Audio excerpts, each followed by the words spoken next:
Olá para você que me acompanha aqui no canal do meu tio Oscar. Hoje a gente vai conversar sobre o filme A Rede Social, do ano de 2010.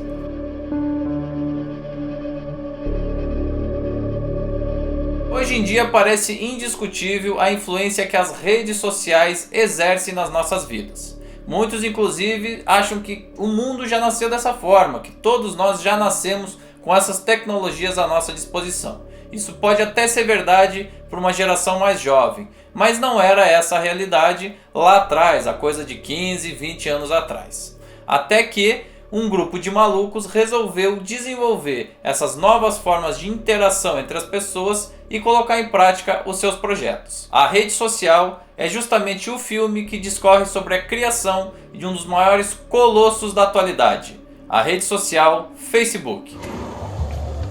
People came to Face Smash in a stampede, right? Yeah. But it wasn't because they saw pictures of hot girls. You can go anywhere on the internet and see pictures of hot girls. Yeah. It was because they saw pictures of girls that they knew.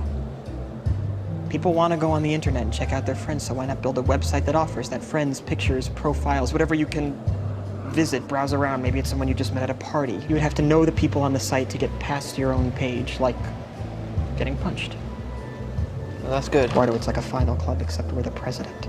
O lançamento desse filme, justamente nesse ano de 2010, veio num momento altamente favorável. Primeiro, porque havia uma explosão do uso dessa plataforma. Estima-se que foi no ano de 2010 que o Facebook atingiu a incrível marca de 500 milhões de usuários no mundo todo. Além disso, o uso massivo dessa ferramenta e também a explosão da influência dela sobre a sociedade fizeram com que a revista Time elegesse Mark Zuckerberg, um dos criadores do Facebook, como a personalidade do ano. Vale lembrar que nessa altura do campeonato, Zuckerberg já ostentava o posto de bilionário mais jovem do planeta. I say it's time to start making money from the Facebook, but Mark doesn't want to advertise you. Who's right?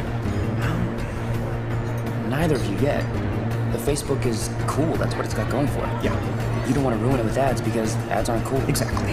It's like you're throwing the greatest party on campus and someone saying it's got to be over by 11. That's exactly right. You don't even know what the thing is yet. Exactly. How big it can get, how far it can go. This is no time to take your chips down.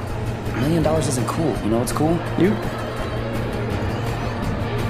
Em primeiro lugar, eu queria registrar aqui o quanto é impressionante o fato desse filme falar sobre um fenômeno que era contemporâneo à sua época, inclusive citando os nomes, não inventando nomes parecidos ou similares. É sobre o Facebook. A gente já analisou aqui no canal, por exemplo, o filme Quiz Show, A Verdade dos Bastidores, que cita nomes, cita empresas, mas esses acontecimentos já tinham sido superados há bastante tempo. Então possíveis incongruências poderiam ter menos impacto nas verdadeiras personalidades. E de fato, na época do lançamento, muito se comentou a respeito da possível veracidade ou não dos fatos apresentados por esse roteiro. Qual é o nível de fidelidade do que é colocado ao espectador e do que realmente aconteceu na vida real. Até mesmo porque Mark Zuckerberg é construído como uma pessoa de caráter questionável. Se por um lado a gente vê o quanto ele é genial e corre atrás dos seus desejos, dos seus objetivos, essa ambição também se confunde por muitas vezes com a ganância. São várias as passagens que demonstram isso de forma prática, com ele sendo inclusive desonesto com aqueles que atravessaram seu caminho. Você tem, por exemplo, o diálogo travado entre ele e os irmãos Winklevoss, que seriam, na realidade, os detentores da ideia original da rede social. Okay, well, we have something that we've been working on for a while, and we think it's great. It's called the Harvard Connection. You create your own page, interest, bio, friends, pics, and then people can go online, see your bio, request to be... Yeah, how is that different from MySpace or Friendster? Harvard.edu. Harvard.edu is the most prestigious email address in the country. The whole site's kind of based on the idea that girls... Is exclusivity. Right? Right. Yeah, we'd love for you to work with us, Mark. I mean, we need a gifted programmer who's creative. We would need you to build the site, write the code, and we'll provide all the... I'm in. Para quem não sabe, um dos cofundadores do Facebook é um brasileiro de nome Eduardo Saverin. Ele, por sua vez, é neto de Eugênio Saverin, um empresário que lá na década de 1950 fundou a primeira loja da rede Tip Top em São Paulo. Segundo o que é demonstrado pelo filme, Eduardo esteve junto com Mark Zuckerberg nos passos iniciais de criação e desenvolvimento da empresa. A relação deles sempre foi muito próxima, ainda que eles não concordassem muito com os rumos que a empresa deveria tomar a partir do momento em que os custos cresciam e eles precisavam ter mais aportes para manter a máquina funcionando. No filme fica muito claro que houve uma tentativa de excluir Eduardo da sociedade quando ela já se consolidou alguns anos à frente, gerando inclusive uma das sequências mais pulsantes do filme. Mr. Sapp. Mark! Mark! He's wired in. Sorry? He's wired in. Is he? Yes. How about now? You still wired in? Call security. You issued 24 million new shares of stock. You were told that if new investors How came much were along... your shares diluted? How much were his? Em maio de 2012, Eduardo concedeu uma entrevista exclusiva à revista Veja aqui no Brasil e esclareceu alguns pontos em relação ao filme. Segundo ele, vários trechos do filme eram resultado da criação de Hollywood, já que não era um documentário, e inclusive essa cena da explosão dele quebrando o laptop e equipamento de Zuckerberg nunca teria ocorrido. O fato aqui é, essa discussão sobre se aconteceu ou não aconteceu, ou se aconteceu de uma forma diferente, na realidade não tem a mínima importância. O que a gente tem é o estabelecimento de um ponto de partida e um ponto de chegada. Logo no ponto de partida, a gente é apresentado a esse personagem em um longo diálogo com a sua ex-namorada. Logo nesse primeiro momento, a gente já percebe o quanto a personalidade desse indivíduo é bastante questionável. Com o passar das sequências, isso só vai se reforçando, ou seja, é uma característica desse personagem dentro do roteiro. E o ápice é atingido a partir do momento em que ele encontra o criador do Napster, Sean Parker, um jovem que, assim como Zuckerberg, compartilhava de grande parte dos seus traços de personalidade: maluco, ambicioso e disruptivo.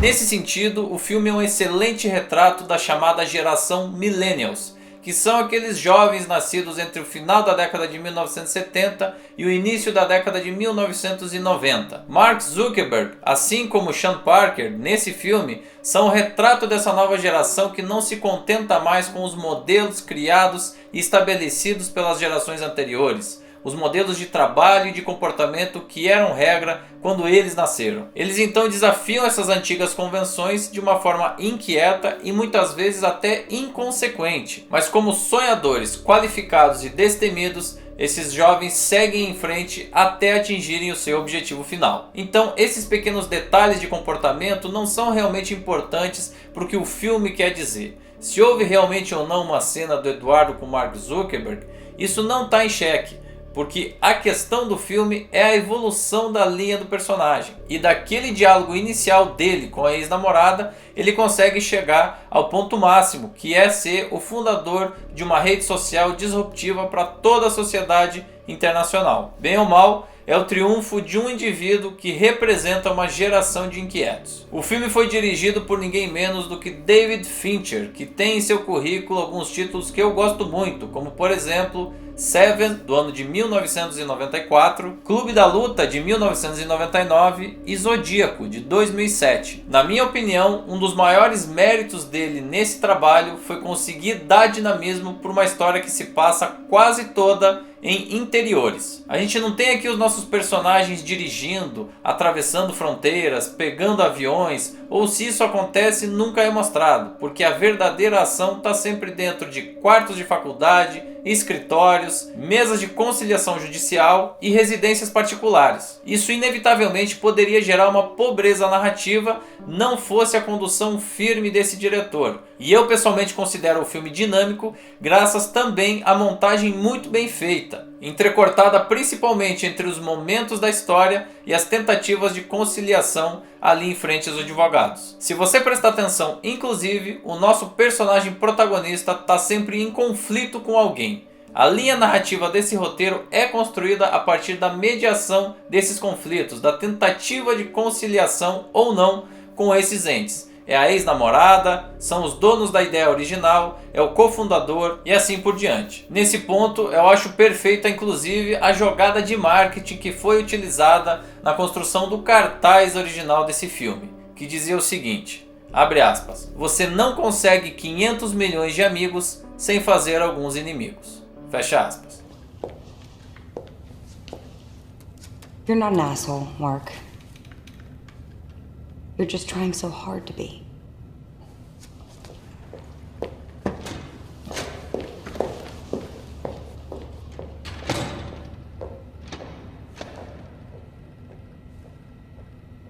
Até por ser composto especialmente de jovens, esse elenco não trouxe ninguém que já era consagrado, que já tinha algum grande prêmio no seu currículo.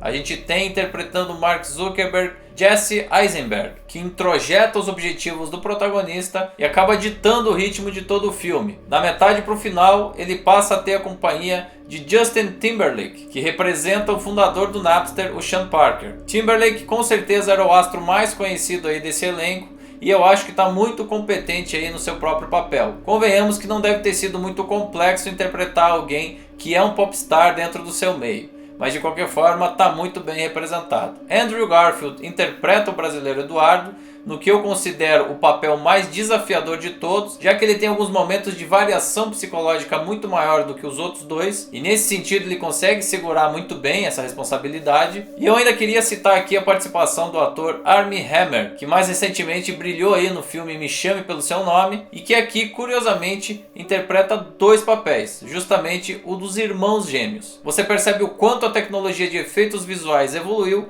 a partir do momento em que você assiste uma cena com dois atores idênticos e não percebe que era uma composição visual, sendo que o próprio Armie Hammer gravava em momentos diferentes e isso depois foi unido numa única montagem. I don't see this as a university issue. Of course this is a university issue. There's a code of ethics and an honor code, and he violated them You both. enter into a code of ethics with the university, not with each other.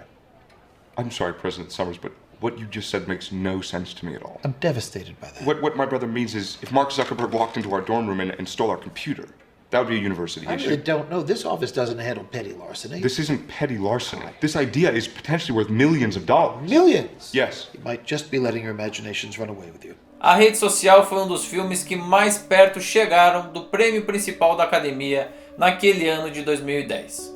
Foram indicações em 8 categorias diferentes, sendo que ele venceu em 3 delas. Melhor roteiro adaptado, melhor trilha sonora e melhor montagem. Na época, a crítica teceu elogios bastante entusiasmados a essa obra e me parece que a temática dela era mais adequada ao seu tempo. As redes sociais vinham crescendo numa velocidade impressionante, então essa era a temática do momento. Nesse sentido, ele conseguia estar vários passos além do grande vencedor da noite, que é o Discurso do Rei, inclusive já está disponível aqui no canal. Eu tenho que admitir aqui que não se trata de uma obra especialmente espetacular. O que a gente tem na realidade é um filme bastante bem trabalhado, nas mãos de um diretor bastante habilidoso e que consegue tirar leite de pedra, uma vez que o roteiro não ajuda do ponto de vista da evolução desses personagens, nem dos cenários e dos pontos de virada da história.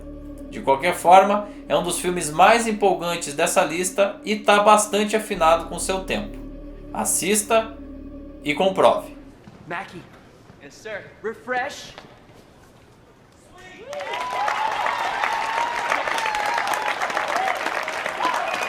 And you're not a hugger. I know. 1 million. Who's got champagne? I've got champagne. E você aí, preferiu esse filme ou o grande vencedor da noite? Deixe aqui embaixo a sua opinião, use esse espaço que eu vou ter o maior prazer em receber todos os comentários. Também não deixe de curtir esse conteúdo, de compartilhar o vídeo e, claro, se inscrever no canal e também em todas as redes sociais do meu tio Oscar.